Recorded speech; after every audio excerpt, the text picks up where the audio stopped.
Enfermeira! Enfermeira! Oi, Samuel. Tudo bem? Não.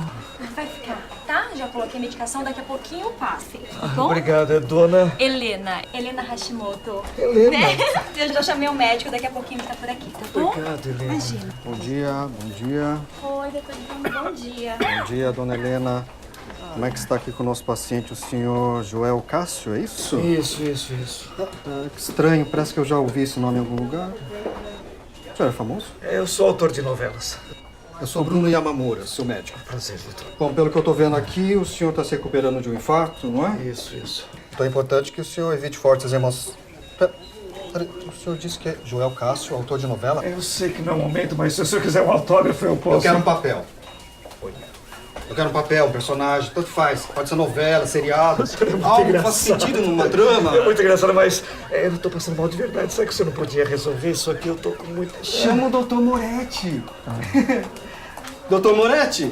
Dr. Moretti? Tem algum Dr. Moretti aqui nesse hospital? O senhor é muito insolente, sabia? Hein, Dr. Moretti? Alguém me chamou? Doutor Moretti, Quase. Dr. Morisotto. Posso te ajudar? eu espero que o senhor seja mais responsável do que esse outro aí. Sérgio, nosso paciente, é famoso. Ele escreve novelas, sabe? Mas nas novelas dele, o médico é sempre o Dr. Moretti. Sério? Será que ele nunca entrou numa faculdade de medicina? Não, porque na minha época de USP, a sala de aula mais parecia uma estação de metrô, só que de Tóquio, né? Tem que pesquisar mais. Bem por aí. Mas que bagulho é esse? Alguém me tira daqui. Vocês estão estressando o nosso paciente. Finalmente uma médica sensata, Ô, né? Mônica, esse paciente é aquele autor de novelas que o médico é sempre o Dr. Moretti. É ele?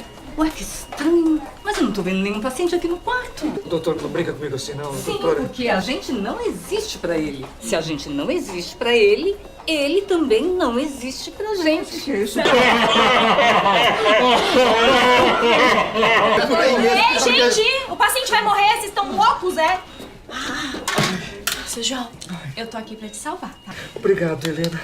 Eu tô aqui, Helena. É o nome de todas as minhas heroínas. É, mas nas suas novelas, as Helenas sempre são loiras, morenas. Agora, nipo-brasileira. Eu não tinha pensado nisso. Eu queria tanto ser uma Helena. Ficar passeando pelo Leblon, não fazendo nada da vida. Ficar tomando sorvete, tomando água de coco, ouvindo bossa nova, beijando o Janequine. Ô, Mônica, pra beijar esses galãs, ele só coloca as famosas. Agora veja pelo lado bom, dona Helena. Pra passar a sonda uretral e trocar os curativos, ele lembrou da senhora. É mesmo? Você é boa nisso. Eu também não tinha pensado nisso, doutor Bruno. Me segura! Calma, Calma! Mas o que tá acontecendo aqui? Quem é você? Eu sou o Dr. Moretti. Oi? Eric Fukuda Moretti.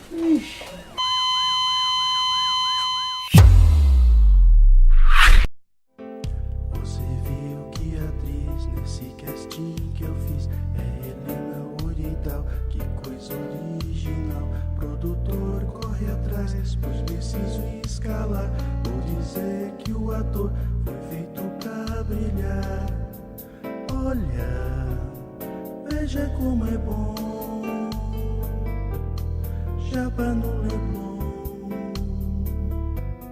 Salta de repente para ver essa gueixa que vem. Queria chamar aqui para a gente conversar, né? Nesse nosso primeiro momento, o Gustavo Yamasaki, que é ator e que faz parte do Coletivo Oriente. Por favor, uma salva de palmas. Queria chamar também a Doutor Moretti. Queria chamar também a Patrícia Taquerrana, que foi idealizadora de um projeto muito legal que eu participei esse ano, que é o Japão.br, por favor. E queria chamar aqui também a Andréa Nogueira, que participou do projeto da Patrícia, é uma não Nikkei, que vai falar um pouquinho pra gente o que ela pensa da gente. Por favor, uma salva de palmas. Quem ficou com o meu microfone? Ah, não, eu tenho que dividir com alguém. Eu já ia falar, doutor, cadê meu microfone? Ai, meu Deus. Bom, tá faltando o Denis Oyakawa ainda. Eu espero que ele chegue. Me disseram que tá rolando um trânsito. Você pegou trânsito, Andréia? Tá inundado. É? A gente tá aqui numa região um pouquinho complicada, assim, né? Mas ele vai chegar. Vamos fazer uma oração aqui primeiro. Guardemos. Brincadeira. Não, o pensamento é positivo, né? Mas aqui a gente já vai dando início ao nosso bate-papo. Deixa eu mudar aqui a tela. Gustavo, primeiro eu queria que você se apresentasse, falasse um pouquinho do seu trabalho, da sua carreira no coletivo Oriente-se. Bom dia, boa tarde, gente, tudo bem? Eu sou Gustavo Yamazaki, sou o Dr. Moretti do vídeo. Esse texto tem um roteiro meu também. Eu trabalho como roteirista, como ator há 15 anos, profissionalmente. Né? Sou Ainoko, ou Ainoko, sou mestiço, portanto, meus avós vieram do Japão, então já estou na terceira geração aqui, né? Já terceira geração. E desenvolvo esse trabalho com o Coletivo Orientes, que existe desde 2016. O coletivo surgiu quando, numa novela da Globo, uma novela das 6, que tinha papéis importantes para os atores orientais ali, chamaram atores que não tinham nenhuma descendência de oriental e puxaram o olho e fizeram os papéis mais importantes, né? Então, aí o autor da novela disse que não tinha atores orientais para colocar no personagem, porque o personagem era muito grande e os atores orientais talvez não tivessem competência para desempenhar aqueles papéis. E aí o coletivo surgiu daí, porque são 200 atores cadastrados no coletivo, falando assim, como assim? A gente está aqui, estamos disponível, estamos no mercado, né? E disso surgiu o Coletivo Oriente, que posta vídeos mensalmente, eles têm uma constância muito interessante, e o trabalho agora começa a se derivar também, está indo para o teatro. Existe uma peça de teatro que chama O Legítimo Pai da Bomba Atômica, não sei quem pôde ver, mas ficou em cartaz do João Caetano, que também é do Coletivo Oriente, que são atores do Coletivo Oriente. Tá, então, assim, eu entrei para o coletivo esse ano, mas já conheci o trabalho deles, muitos atores, inclusive a Cristina, que está no vídeo. Ela é uma atriz que acho que ela foi uma das primeiras orientais a aparecer na televisão. Ela fez a novela Roda de Fogo em 1988, entendeu? Então, assim, é um pessoal que já vem trabalhando, que já está no mercado há muito tempo, mas que busca por oportunidades de aparecer no audiovisual. Então é isso, o movimento é esse. Quem for ator aqui, que quiser entrar para o coletivo, é só entrar no coletivooriente.com.br e ir atrás aí buscar informações.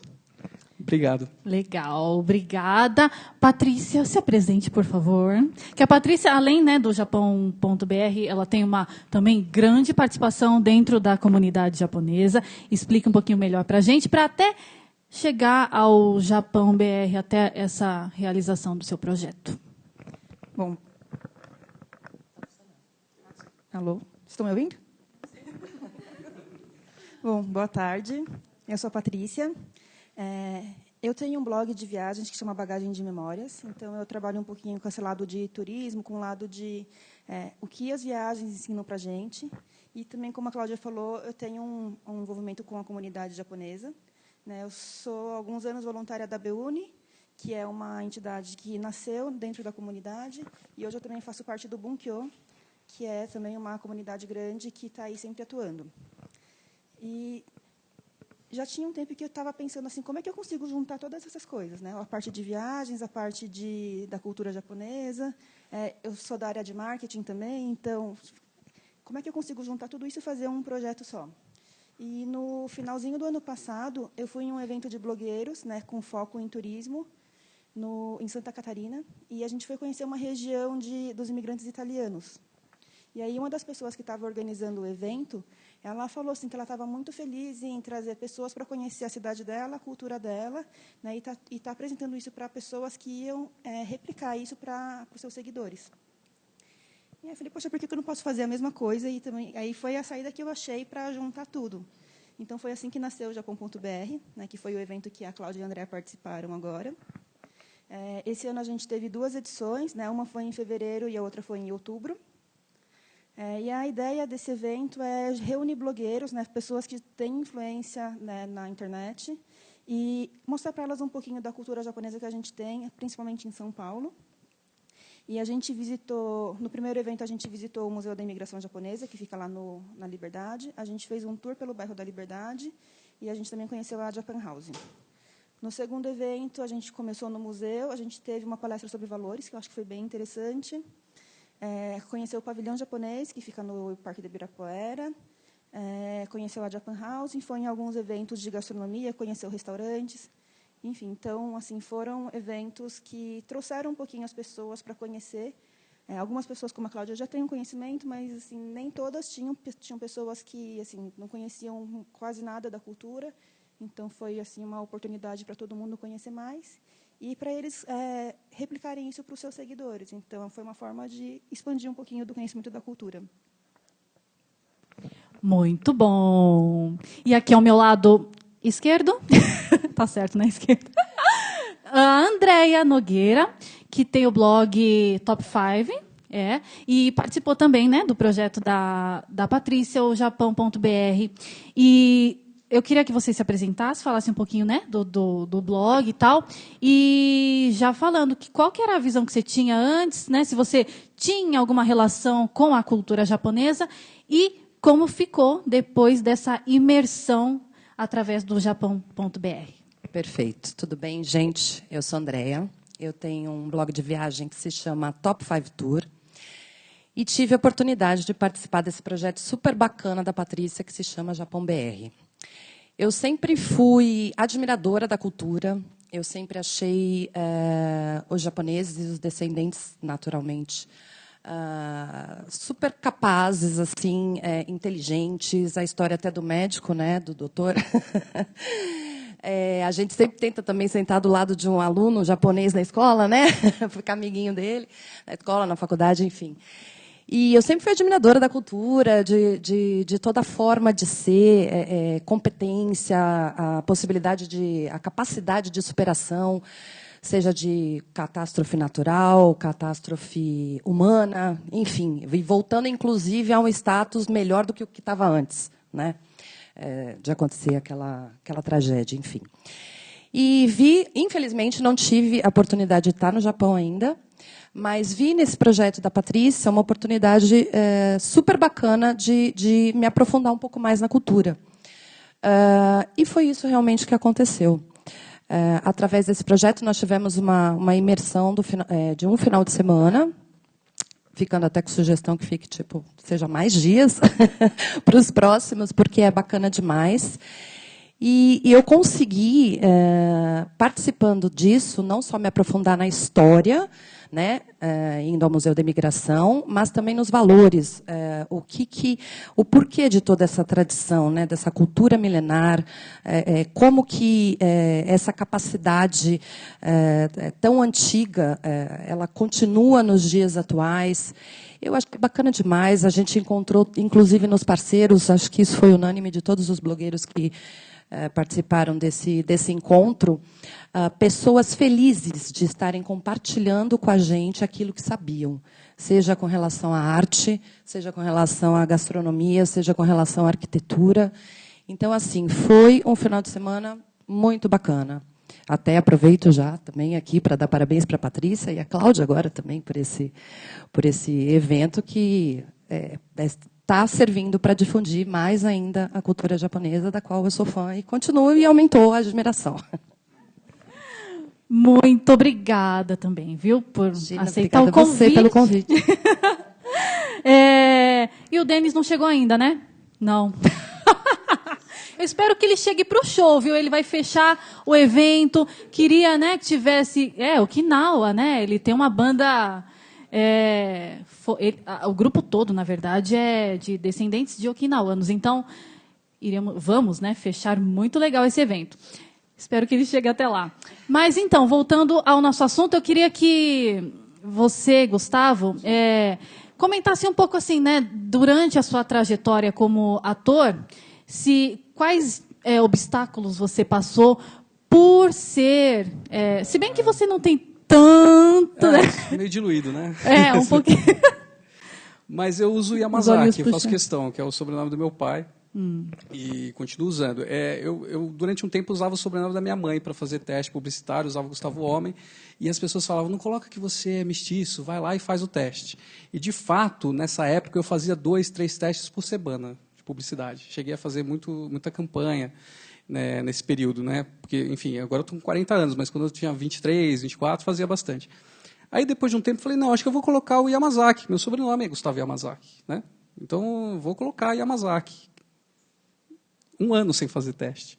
Depois, 2 anos sem fazer teste. Aí, depois de um tempo, eles falaram assim, olha, você vai colocar o Yamazaki, mas você é mestiço. E, às vezes, se eles estão precisando de um oriental 100%, eles vão chamar um oriental 100%. Então, assim, sua conta e risco. Né? No coletivo, tem muito ator mestiço, muito ator também ainoco, e que a gente repara que existe, não existe esse preconceito no coletivo, não existe. Mas, assim, o mercado ainda ele é muito fechado, sabe? Quando você entra para fazer um comercial, alguma coisa, você percebe que você entrou naquela cota do oriental, sabe? Que tem o loirinho, tem o negro, tem não sei o quê. Aí o comercial, quando ele tem essa preocupação com a diversidade, você acaba entrando. Do contrário, por exemplo, eu trabalhei um tempo, porque, enfim, todo ator no coletivo é ator / alguma coisa, né? Porque a gente precisa trabalhar com outras coisas também para... Então, no meu caso, eu sou ator / advogado.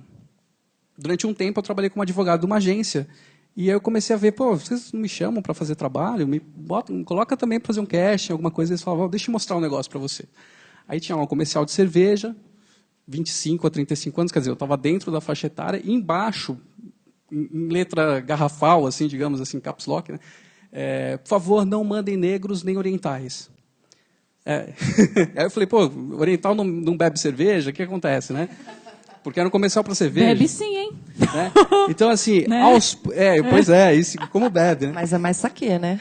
Também tem o saquê. Mas tem a cerveja também, né?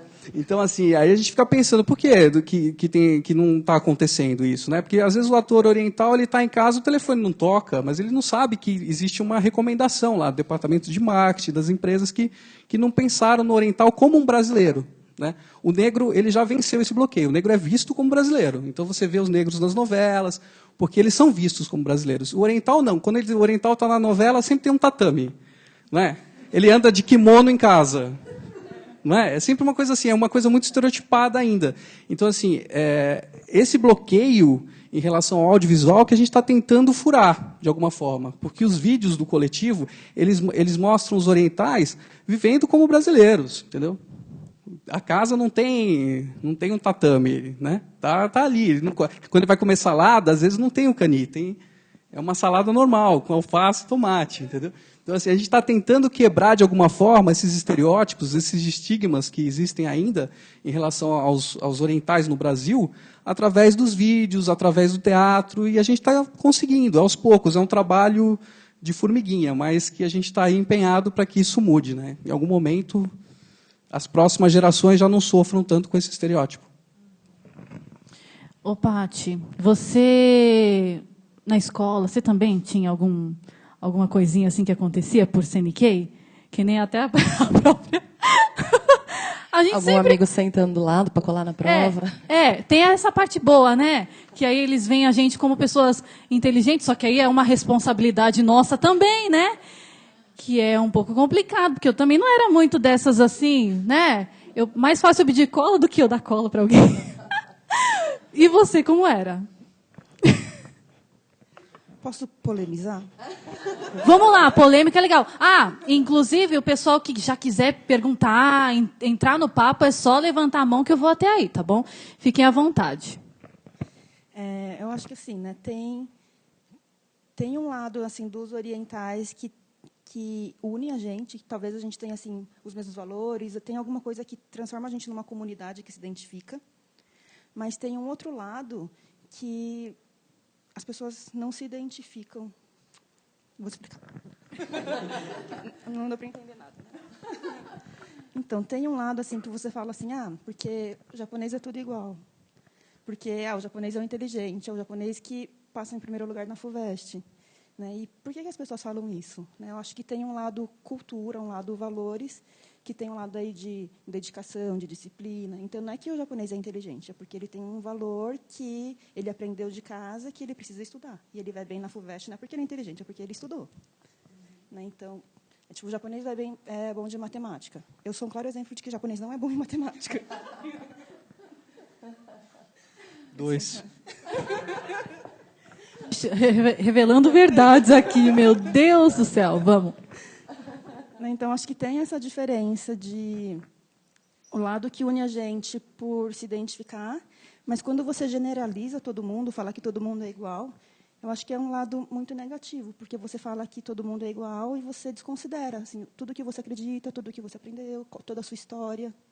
Então, se você falar, o japonês passou em primeiro lugar na FUVEST, você está falando que ele é igual a pessoa que vagabundeou o terceiro colegial inteiro, que não fez nada e não estudou e não passou na FUVEST. Então, acho que quando você cria essa generalização e fala que todo mundo é igual, eu acho que é muito negativo. E eu acho que o que ele faz assim vem muito para quebrar isso. A gente tem esse estereótipo. O próximo vídeo, inclusive, do coletivo, chama novela bíblica. Que a gente vai colocar todos os orientais fazendo Moisés, abrindo o Mar Vermelho mesmo, né? Para dizer assim, se você tem o Tony Ramos indiano na novela, se você tem o Rodrigo Pandolfo coreano, se você tem a Giovanna Antonelli japonesa, por que a gente não pode ter o Moisés, não pode ser o Toshio, entendeu? Então a gente vai meio que... A gente faz isso através do humor, porque eu acho que o humor ele é didático, sabe? As pessoas dando risada, elas corrigem os costumes, né? Essa frase nem é minha, é do Molière, né? Rindo corrige-se os costumes.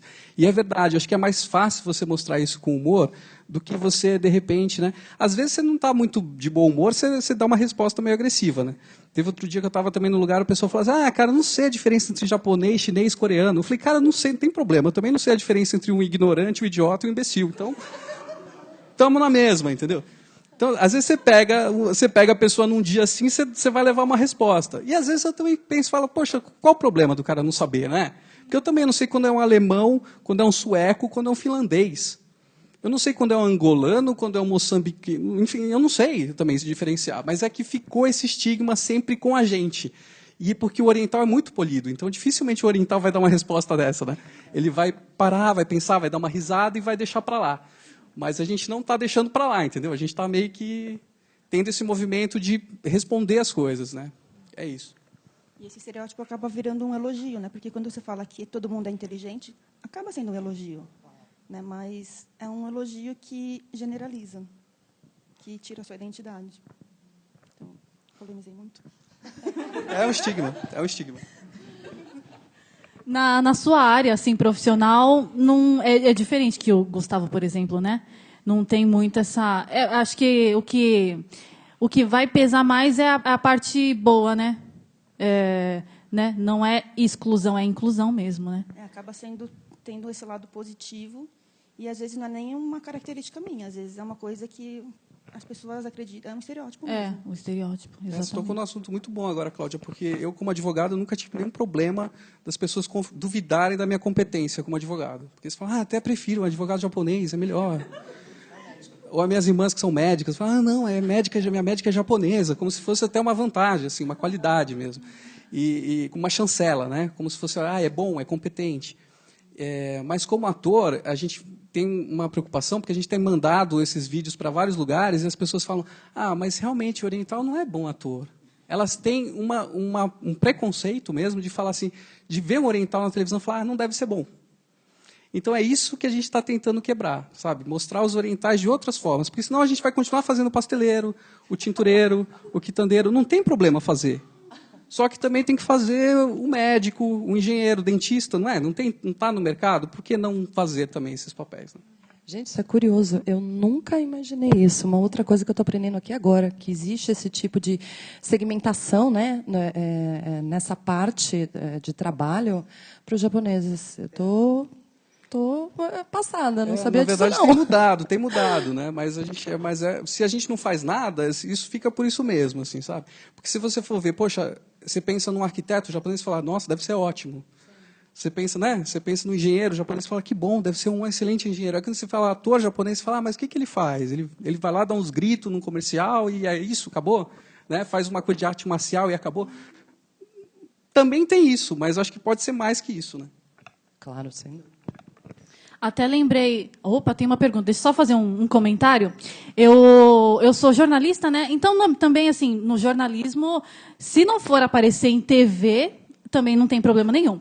Agora, eu sou radialista também. E aí, acho que foi ano passado, tem um diretor artístico, ele é diretor assim, de rádios muito com uma audiência muito grande, né? É um dos principais. E aí, ele precisava de uma locutora para uma rádio que era de música popular brasileira e tocava sertanejo, pagode, samba, né? E precisava de uma locutora. E aí minha amiga trabalha com ele e falou: conheço, né? Porque ele pediu indicação para ela. Conheço, vou pedir um piloto para ela e para encaminhar para o senhor. Ok, gravei um piloto e assim, antes, né, acho que de chegar nesse diretor, chegou em outros diretores que falaram que, nossa, estava super legal, não sei o que e tal. E, ou seja, assim, cabível para a ocasião, né? Aí mandamos para ele, e aí ele, eu não sei, é que eu talvez até tenha aí no celular, eu ia apresentar, mas na correria não consegui, mas ele viu sotaque meio japonês na minha locução, assim, sabe? E aí eu fiquei ouvindo. Falei, mas onde que tá? Tipo assim, todo mundo fala né? Não é só japonês ou descendente de japonês. Todo mundo tem o né no seu finalzinho de frase, né? E no não é mesmo, pessoal? Aí, obviamente que num piloto de rádio não existe, né? Aí agora ficou chamou difícil. atenção, agora todo mundo vai prestando atenção, meu Deus. E ele viu alguma coisinha na minha fala que parecia oriental. Então, até na voz, será que tem isso? Eu falei, não é só... Opa, chegou o nosso convidado, pode se recompor, que a gente está conversando, aí você entra quando estiver tudo ok, tá bom? Então, eu vi assim, então não é só assim, aparecer, né, dar a cara mesmo. Até na voz apareceu isso. Eu lá gravando, olá, tudo bem, não sei o que lá, né? Numa velocidade, era uma rádio jovem, né, para público jovem, então você tem uma comunicação diferente. E aí ele identificou, não sei se foi porque ele viu o nome lá, piloto tracinho Cláudia Nakazato, que ele identificou alguma coisa lá, ou se de repente tivesse escrito Andréa Nogueira, ele não ia falar nada, sabe? Então não é só mostrando a cara, talvez não, até mostrando a voz aconteceu isso, sabe? E aí eu não consegui trabalhar nessa rádio. E era uma oportunidade bem legal, porque era um diretor, né, que ele foi diretor da Top FM, não sei se as pessoas conhecem, Rádio Mix, tal, né, várias rádios assim muito importantes. E por causa desse negocinho japonês que ele viu na minha locução, não deu certo. Então não é só, talvez o meu nome, né? Não sei. Eu vou mostrar esse áudio para vocês verem se vocês identificam alguma coisa japonesa nesse. Se bem que agora eu já falei, vocês não podem ser que vocês achem, né? Alguma coisa que talvez não tenha. Chegue mais, Denis Oyakawa, por favor, uma salva de palmas para o nosso quarto convidado. Sente-se, por favor. A gente vai compartilhar, tá, o microfone? Porque obrigado, desculpa o atraso. Coisas do trem. Do Brasil, que no Japão às vezes não acontece, só se vai da pessoa mesmo que quer atrasar, que a gente entende, tá, Denis? Fiz um trabalho por 3 anos lá, desenvolvendo a capoeira no Japão. Eu cheguei em 99, fiquei até 2002 lá. E estamos aqui fazendo essa mistura aí das culturas. O Denis é uma mistura mesmo, né? Uma vez você me contou as várias origens da sua família. Como que era mesmo essa história? A gente é meio transgressor, eu acho. Meu bisavô é de Okinawa. Aí ele veio para cá e casou com uma... que tinha muito essa coisa que era a divisão, né? Naiti, Utinante, né? Essa coisa, né? Minha avó já é considerada, é Naiti, que é Yamamoto. Aí meu avô já casou com uma europeia. E aí meu pai com índio com negro, minha mãe. E aí eu já casei com a minha esposa italiana com índio também, já uma misturada do caramba. Muito legal. Deixa eu ver, tinha uma pergunta aqui, né? Vamos ver que pergunta você quer fazer. Vamos lá. Seu nome? Meu nome é Isabel, eu tenho 17 anos e eu vou fazer uma pergunta sobre o que o Gustavo estava falando e a moça, que eu esqueci o nome, que está ali, Andréia. Como a gente vê, sempre tem um preconceito, né? Tanto da parte, quando você vem de outro país em si. Só que eu vejo isso também eu assisto dorama japonês.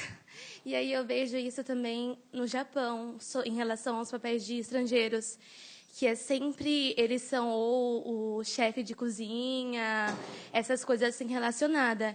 E trabalho também pra gente, que é estrangeiro lá, é super limitado. Entendeu? E eu acho que isso existe em todo o país, esse preconceito, assim, que é difícil você entrar, assim, num país e te aceitarem, assim, do jeito, ver você com outro olhar, entendeu? E eu queria falar, que não é só com vocês que acontece. Tem o inverso, a gente está aqui falando, né, dos orientais, mas não é só a gente. Sim. E aí, Gustavo? Isabela, é isso? Isabel, eu concordo com você. Eu acho que, assim, por exemplo, você fala, poxa, quando o brasileiro vai para o Japão também pode acontecer de ocorrer algum preconceito e tal. Mas não é o que a gente busca, né? A gente tem que lutar justamente para que isso que não aconteça. Então, assim, de alguma forma, o coletivo ele tem essa preocupação, sabe? De falar assim, não é que... Não tem problema o oriental ser colocado como um pasteleiro, não tem o sushi man da novela, não tem problema. Desde que você também consiga outros papéis também, outros personagens, não fique restrito a isso, né? Então, é mais isso, assim, que eu posso falar, assim, em nome do coletivo sobre essa parte, tá? É longe de ser um consenso dentro do coletivo, dos atores lá, que tipo de personagem vai fazer, sabe? Mas eu vou fazer um personagem... Outro dia eu fiz um comercial que o cara falou assim, mas tem que falar, o precinho é pequenininho, pequenininho. Aí eu falei, tá bom, eu faço. Aí eu fiquei sabendo que um monte de gente não quis fazer.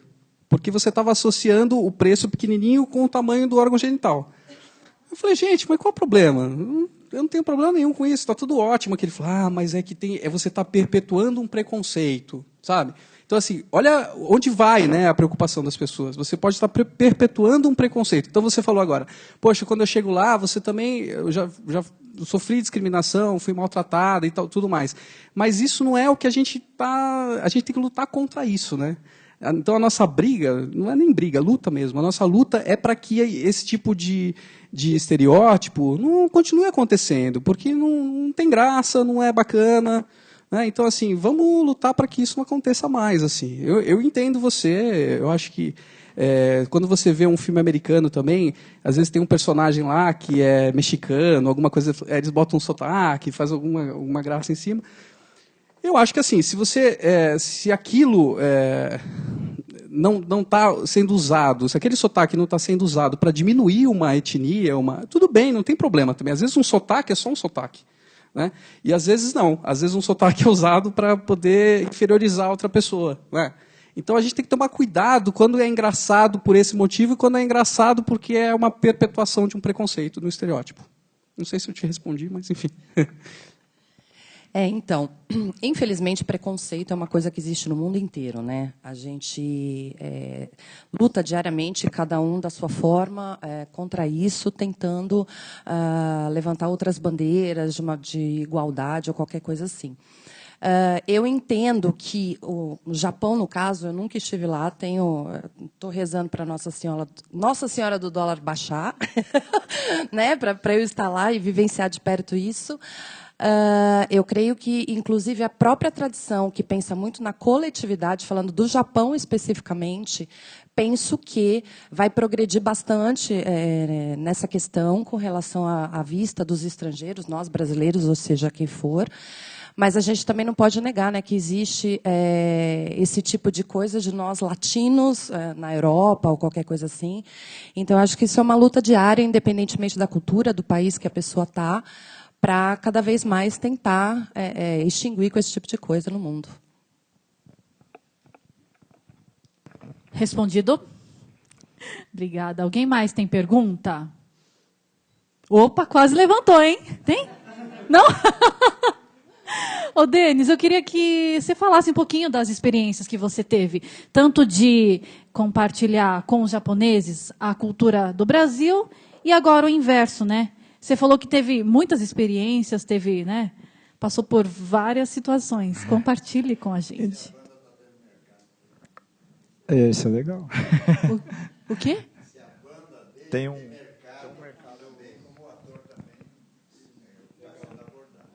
Bom, eu vou começar então das experiências, porque vem de encontro com o tema anterior aqui. É o seguinte, assim, vou falar algumas experiências que eu tive e, assim, meu ponto de vista, que não é a verdade, mas, assim, é o que eu vejo. Começando pelo Japão. Eu tive lá em duas situações. Eu tive uma primeira situação que eu fui como DKSEG, que eu cheguei lá para trabalhar, construir alguma coisa. Eu tinha acabado de casar com 18 anos. E fui para construir alguma coisa, porque a gente sabe que a realidade do nosso país é um negócio que você casar com 18 anos sem nada, só roupa, né? Eu saí de um moleque, fiz a loucura. Na época casei com 18 e vamos embora, vamos trabalhar. Aí fomos lá, trabalhamos 3 anos e, assim, indiscutivelmente você consegue fazer o pé de meia, né? Em 3 anos comprei minha casa, tal, voltei. E aí eu tive uma visão muito ruim do Japão. Como brasileiro estando lá, voltei assim meio traumatizado, né, com a cultura e tal, mas assim, esse foi um processo, né, eu não entendia o porquê, né.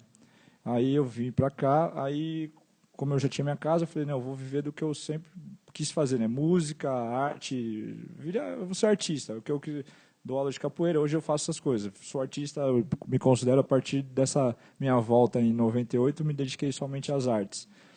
E aí surgiu a oportunidade de eu voltar para o Japão, mas para levar a capoeira. E eu já fui focado assim, vou chegar lá, vou dar aula de capoeira, não vou fazer outra coisa. Aí no começo é difícil, mas resistir, né? Porque aquele negócio, se você vai para a firma, aí você acabou o sonho, né? Então, ou você é uma coisa ou outra, não tem jeito de fazer as duas coisas. Aí cheguei, batalhei, consegui implantar a capoeira. Aí eu tive uma outra visão do Japão. Aí é que está o negócio que eu ia chegar, né? O brasileiro também tem um problema assim, que a gente chega nos lugares e a gente não quer fazer parte da cultura. Aí vem um pouco em conta, o que eu queria falar é o seguinte, por exemplo, a gente tem muito aquele negócio, lá no Japão eu sou brasileiro, aqui no Brasil eu sou japonês, né? Que todo mundo fala isso aí. Mas isso aí acontece também pelo seguinte, a gente vai daqui para lá e se fecha em comunidade brasileira, a maioria. Não se mistura com a comunidade local japonesa, não se apropria da cultura deles, entende a cultura deles, como eles é diferente. A gente tem que seguir a cultura deles, não querer que eles, né, se adaptem à nossa cultura. E então esse é um problema que acontece lá com os brasileiros. Chegam lá, se fecham em comunidade. E não é só lá. Eu estive nos Estados Unidos agora, fui fazer uns workshops de capoeira também. Os brasileiros chegam lá e vivem entre eles e não se apropriam da cultura, não fazem parte. Então, aí rola um preconceito, começa a ter um monte de problemas assim que é normal, né? E aí, então, mas aí essa minha segunda vez, trabalhei com capoeira, fui tipo muito bem recebido. Cara, não queria voltar assim, né?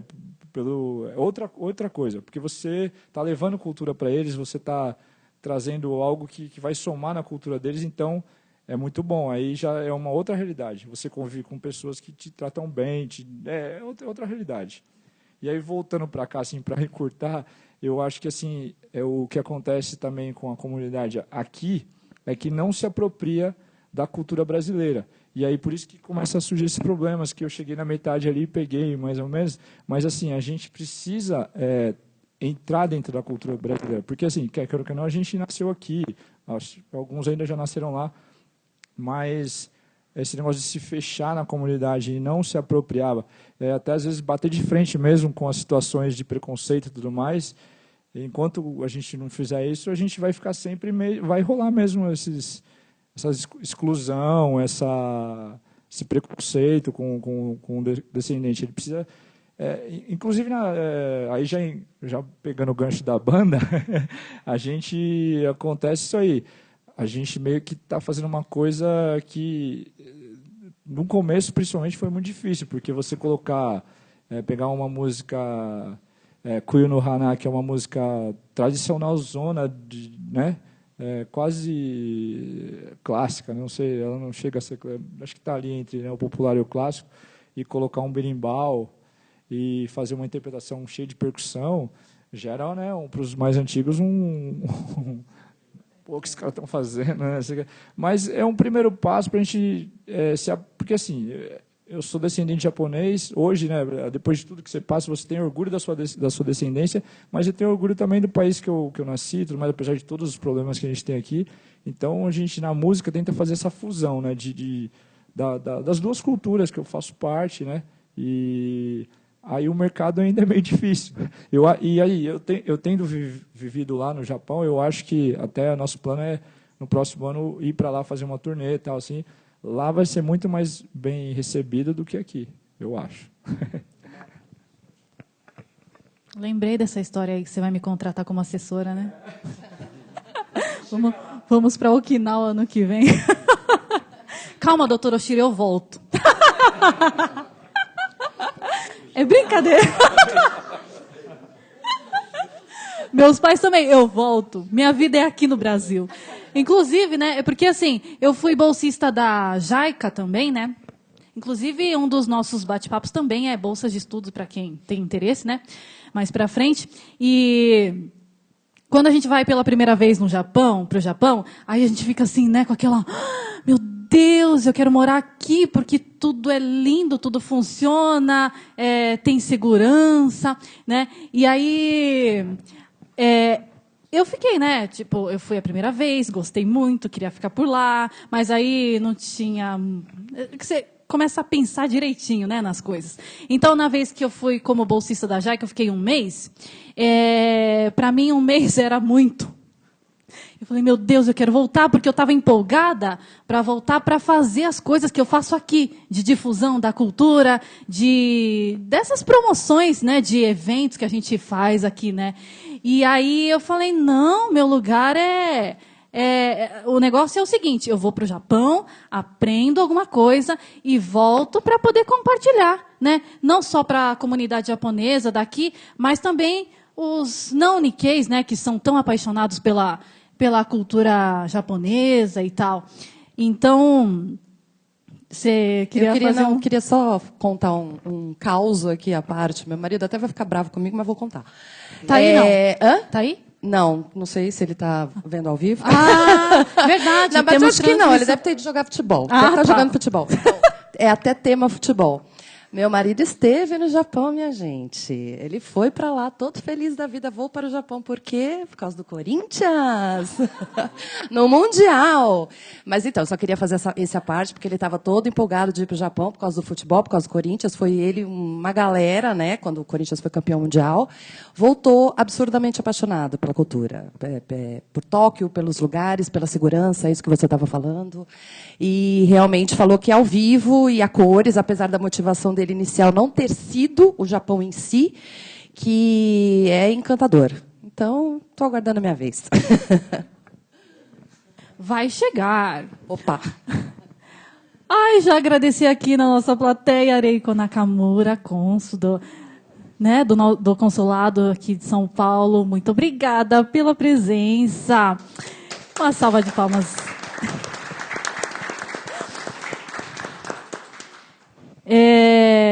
Seguindo aqui, eu queria que... Eu tô fugindo um pouco assim da nossa pauta, mas eu queria que você, Patrícia, falasse um pouquinho do projeto do Japão BR. É Japão BR ou Japão.br? Ou .br? Tá, então falei certo. Que teve 2 edições esse ano, né? Promoveu a cultura japonesa para tantas pessoas. E eu vi, né?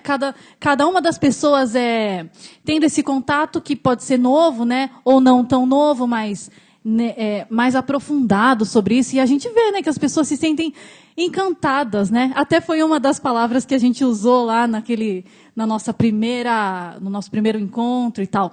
Que você pensa assim para o ano que vem? Já estamos no finalzinho.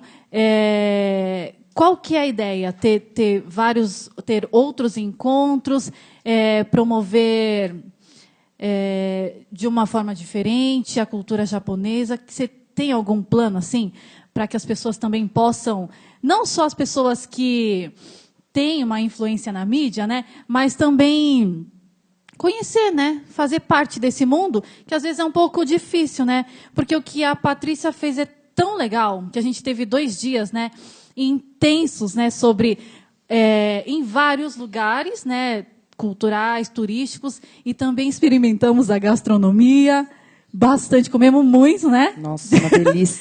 E eu acho que isso seria muito legal, porque foi uma forma muito interessante de fazer isso que a gente tem feito, né, mas de uma forma diferente, um grupo unido, e que daí esse grupo permanece, né? O que você pode falar para a gente? Então, esse projeto ele surgiu muito pelos 110 anos da imigração, para aproveitar que o assunto estava em alta, estava todo mundo falando. Então, eu falei assim, eu quero entrar na onda e surfar junto. Então, eu fiz o primeiro evento, aí vi espaço para fazer o segundo, e a ideia era aproveitar os 110 anos e ok. Mas o segundo evento eu achei que deu tão certo que eu acho que tem muito espaço ainda para fazer outros. Então, assim, eu não tenho data ainda, não tenho nada planejado, mas a ideia é ter outro no primeiro semestre do ano que vem, sim, né, para blogueiros. E aí depois aviso vocês aí para vocês ajudarem a divulgar também. E aí eu tenho planos também para fazer alguma coisa assim aberta para turista, para o público. Né? Não tenho nada muito formatado ainda, mas eu acho que já existe um modelinho ali que funcionou com os blogueiros e eu acho que funciona com outros grupos. Então, teremos novidades em breve, provavelmente. Muito bom. Gustavo, qual que seria, voltando assim para o foco, né? O foco polêmico. Eu sou polêmico do negócio. A sua presença aqui é a polêmica. Para polemizar. Brincadeira. Super pop. Para você, nesse seu mundo, né, na sua carreira, teria um mundo ideal, assim, de... Olha, Cláudia, eu não sei. A gente fica falando, né? Os orientais não chegam a 2% do IBGE, né, da população brasileira, tal. Por que vocês estão querendo representatividade na mídia, no audiovisual? Por que vocês estão brigando por isso? O oriental já está tão bem colocado na sociedade brasileira, o oriental já faz engenharia na Poli, o oriental não sei o quê. Você fala, tá, mas e aí? E quando vai ter uma atriz oriental que a gente olha e fala, nossa, quem é essa atriz oriental que está aí, né? Então, assim, ainda está faltando, sim, sabe? E aí eu fico pensando, esse trabalho do Coletivo Oriente-se, talvez ele não seja um trabalho para a gente agora, porque eu estou com 40 anos, mas eu pretendo que as crianças que venham nascer daqui para frente olhem na televisão e vejam uma atriz oriental e falem, olha que legal, parece comigo essa atriz, né? Porque, enfim, a gente tem tantos exemplos, né? Até eu lembro que uma vez eu estava dando uma oficina de teatro para uma galerinha muito novinha, assim, e era uma cidade de 5 mil habitantes, Cláudia, rapidinho. E aí, quando eu cheguei lá, era uma roça, e eu não tinha muito o que fazer lá com eles. Eu falei assim, escreve no papel que personagem vocês querem ser. E aí as meninas colocavam Cinderela, bababá, tal. Tinha uns meninos que colocavam Batman, Homem-Aranha, né? Porque menino sempre mais lesado, né, que menino. Aí teve uma menina que colocou assim, eu estava passando aquela novela Da Cor do Pecado, que tinha a Thaís Araújo, protagonista. E ela colocou assim, eu queria ser a preta... Ela tinha 7 anos, a menina. Eu queria ser a preta da novela Da Cor do Pecado, porque ela tem a minha cor, ela tem um cabelo igual ao meu, e ela é a principal. Ela não era empregada, entendeu? Então, ali, eu falei, olha que força que isso tem, sabe? Você colocar... Porque a gente faz teatro, mas assim, no audiovisual ainda não tem um exemplo de um oriental que você possa olhar e falar assim, poxa, eu queria tanto fazer esse personagem, sabe? Quando eu era criança, eu via a novela A Viagem, tinha o Carlos Takeshi, que ele fazia um florista, que cuidava da casa do Fagundes e tal. Eu lembro que era o único exemplo que tinha, assim, que eu olhava e falava, nossa, parece com meu pai. Eu só olhava e falava assim, parece com meu pai. Mas assim, era um personagem pequenininho, estava lá, mas era uma coisinha pequena, era um florista. Então, assim, por que daqui para frente a gente não começa a se preocupar com isso, sabe? Porque a gente já é médico, a gente é advogado, a gente é engenheiro, mas por que não tem nas artes cênicas, né, no audiovisual? Então, a busca, o intuito do coletivo, ele é muito legítimo, sabe? Não no sentido de impor a presença, mas no sentido de falar, olha, temos aqui atores orientais também, vamos chamar? Ou a gente vai ficar mais 30 anos, entendeu? São mais 110 anos que a gente já chegou aqui, entendeu? Então, acho que é isso, a busca é legítima. E não é mimimi, não é vitimismo, é uma busca, gente, que a gente tem que batalhar todo dia. Porque, às vezes, vocês não querem... Acho que aqui não sei se tem atores, enfim, mas, assim, talvez os filhos de vocês queiram trabalhar nessa área, e eles não podem encontrar um campo fechado, uma porta fechada e um caminho limitado para isso. A gente tem que incentivar as pessoas a ser o que elas quiserem ser. Tá? Então, é isso, o recado coletivo é esse. Muito bom. Alguém tem pergunta? A gente já está caminhando para o final desse nosso primeiro bate-papo. Eu queria que cada um fizesse as suas considerações finais. Aqui o Gustavo já fez a dele. Estou olhando para o Denis, ele ficou intimidado. Você tem muito a falar. Você vai tocar aqui no final, vai, né? E aí? Considerações? A gente está falando a mesma coisa, né? Em áreas meio diferentes. A gente é diferente, mas converge, né? A música com audiovisual, com visual, com arte, né? Em si é um mercado bem fechado mesmo para a gente. Assim, só fazer mais uma. Eu fiz o inverso, né? Eu estava no Japão, montei uma banda de música brasileira no Japão e voltei para cá. Não era aquela que toca pagode, não, né? Não. Não, brincadeira. A gente faz um rock meio Charlie Brown Jr., o rap, assim. A gente fez essa banda lá em 2000. A gente começou a banda e eu tenho a banda até hoje. São já 18 anos aí, né? E assim, quando a gente chegou aqui, a gente era os Japa. Mas tá lá a banda? Não, a gente voltou com todos, eu conheci lá. A banda, todo mundo era DKSEG. Eu estava dando aula de capoeira, os caras estavam...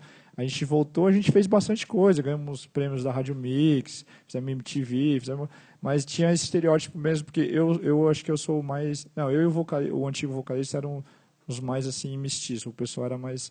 Japa mesmo, e aí a galera, banda do Japa, lá, não sei o que, e a gente ficou conhecido assim, no meio da cena musical, assim, a gente tocou com bastante banda, assim, conhecida, lá mesmo, a gente abriu o show de O Surto, o Skank, Raimundos, né, então, a gente fez bastante coisa, mas é um mercado que, hoje ainda tá, acho que a música, o rock, assim, tem bastante, já, o pessoal invadiu, assim, na comunidade, já tá aparecendo bastante gente, mas na época tinham poucos, assim, na mídia, assim, e tudo mais. E aí eu fiz esse caminho inverso, né? Aí cheguei aqui para cantar música em português. Aí depois acabei montando o It Hano, que a gente vai se apresentar aqui hoje, né? Mas eu acho que, assim, voltando ao tema lá, eu acho que é se apropriar mesmo. Porque, assim, o Brasil, ele se apropria das coisas orientais, assim. Você vê a comida japonesa, não sei o que. Aqui o pessoal vem a gente convida, vamos no evento lá que a gente vai tocar lá no Rombo. Aqui, o pessoal vem, se você convidar, o pessoal vem. Só que ao inverso não acontece, eu percebo, porque aí às vezes a gente toca em alguns festivais, teve um festival lá que a Prefeitura de Santo André fez, chamava Rock Rango, acho que é um negócio assim, tinha uns food truck, um evento mó legal assim e tal. Aí a galera fica meio assim, o pessoal que é o Senencai lá, que a gente chamava, o pessoal é mais novo, eu também já estou no quarentão, né, então, aí o Danilo, o pessoal do Senencai chamou o pessoal, e o pessoal, você percebe que tem não se sente à vontade, não chega assim nesses eventos que não são específicos da comunidade, é isso que eu falo. Esse intercâmbio dos 110 anos, eu acho que é uma coisa que, assim, como ele falou, eu também sou meio polêmico. Vou falar a realidade, é meio que para inglês ver, sabe? É uma coisa que, é os 110 anos, mas a maioria das pessoas que fizeram esses eventos, até instituições, faz uma coisa assim, vai ter uma roda de capoeira, nada a ver ali, aqui, e aí a música com o Sanchin lá do outro lado e não conversa, sabe? Não tem, essa integração real não existe. Eu acho, não sei o que vocês acham. Até uma pergunta para vocês, o que vocês acham? Você acha que essa integração acontece de verdade mesmo? Eu acho que não, porque acho que a gente não chega para se apropriar do país que a gente mora, sabe, das coisas todas. Eu acho que é isso. Lembrei de uma coisa. o preconceito que rola até com a gente da banda, por exemplo, 110 anos de imigração, essa fusão. A gente faz a fusão verdadeiramente. Por exemplo, eu sou um professor de capoeira. Aí os caras, por exemplo, têm o acesso à minha pessoa, ao meu grupo. Eu tenho um grupo que chama Brasil-Japão, que eu comecei lá, tal.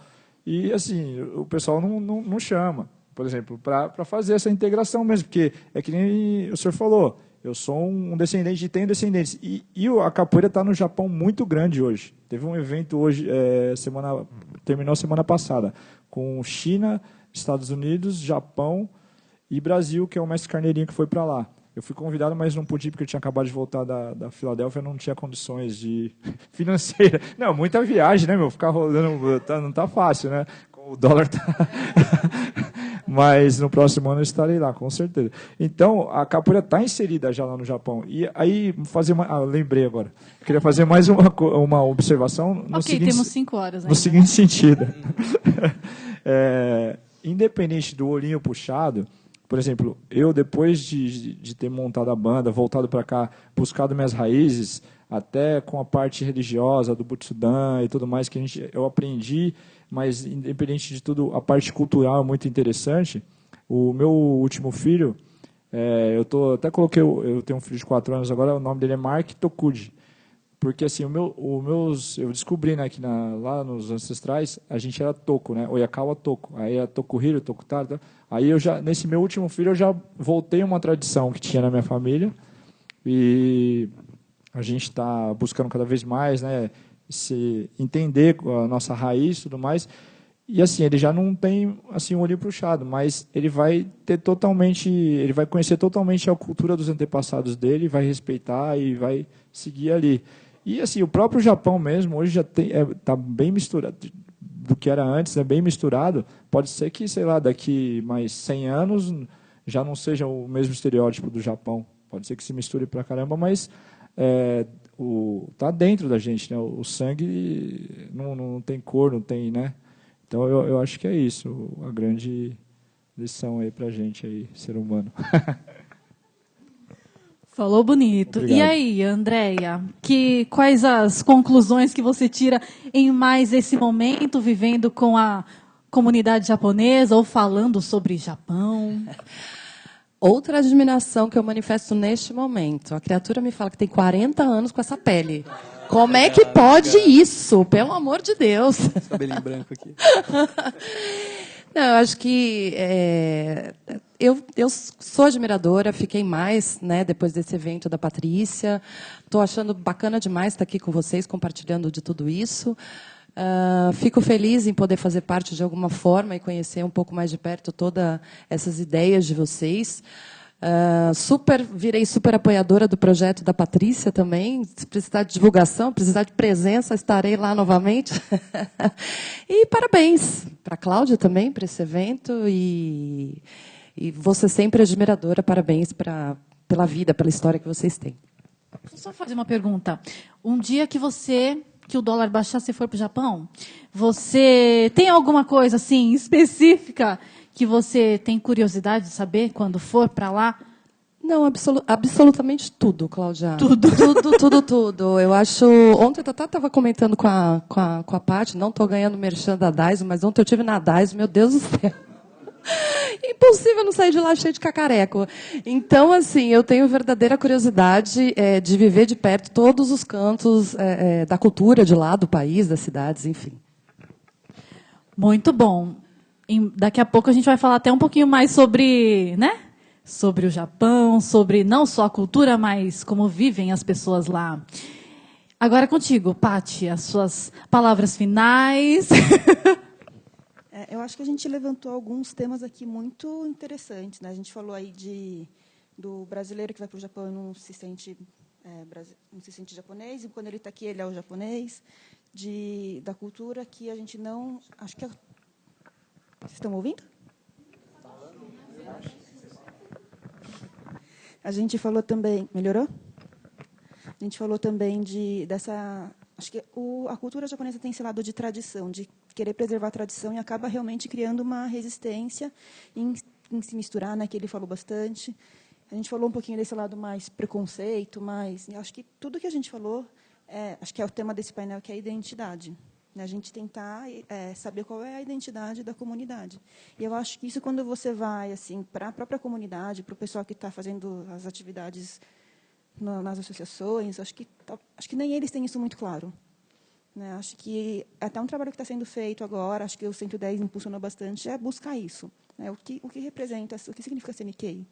E eu acho que eventos assim, de trazer pontos de vista diferentes, de trazer conscientização, acho que são super importantes. Então, parabéns, né, por idealizar esse evento.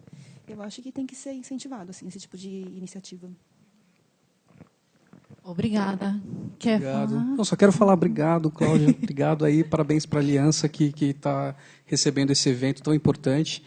E é isso, gente. Quem puder entrar na página do Coletivo Orientes, assistir os vídeos por lá, se interessar sobre o tema, pode ir lá ver. O material está todo disponível no YouTube, no Facebook, enfim. Estamos aí. Inclusive, a gente vai encerrar esse papo assistindo mais um vídeo do Coletivo Oriente, que fala sobre os 110 anos da imigração japonesa aqui no Brasil. Então, antes de tudo, agradeço, né, Andréia, Denis, Obrigada Patrícia e você, Gustavo, por toparem esse papo aqui. Foi realmente uma coisa assim que surgiu. E aí eu fui contatando um a um. Graças a Deus, todos toparam, estão aqui. E contribuíram bastante para... né, para a gente fomentar essa discussão, né, e também não só falar, né, como a nossa amiga ali levantou, não é só a gente que, né, que passa por esse tipo de situação, mas outras pessoas também, e é óbvio, né. Muito obrigada mesmo pela presença. Vamos então assistir um videozinho. A gente pode assim, ó, ir para cá.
Os japoneses no Brasil começam a se sentir em casa, a sua nova casa.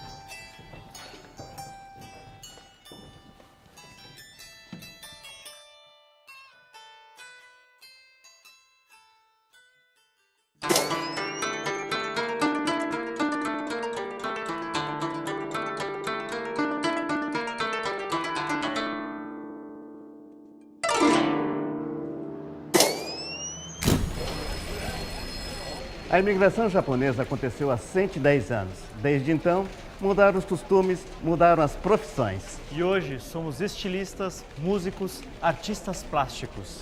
Tatuadores, cantores, bailarinos, DJs, atores. Muitos aspectos da cultura japonesa integram o Brasil.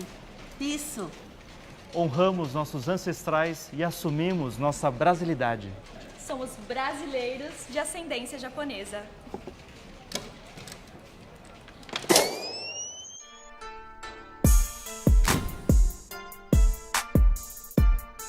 somos parte da sociedade brasileira. Integrados, interagimos em todos os meios e áreas. A diversidade étnica é a primeira característica de uma sociedade moderna. Viva a diversidade! Viva o Brasil!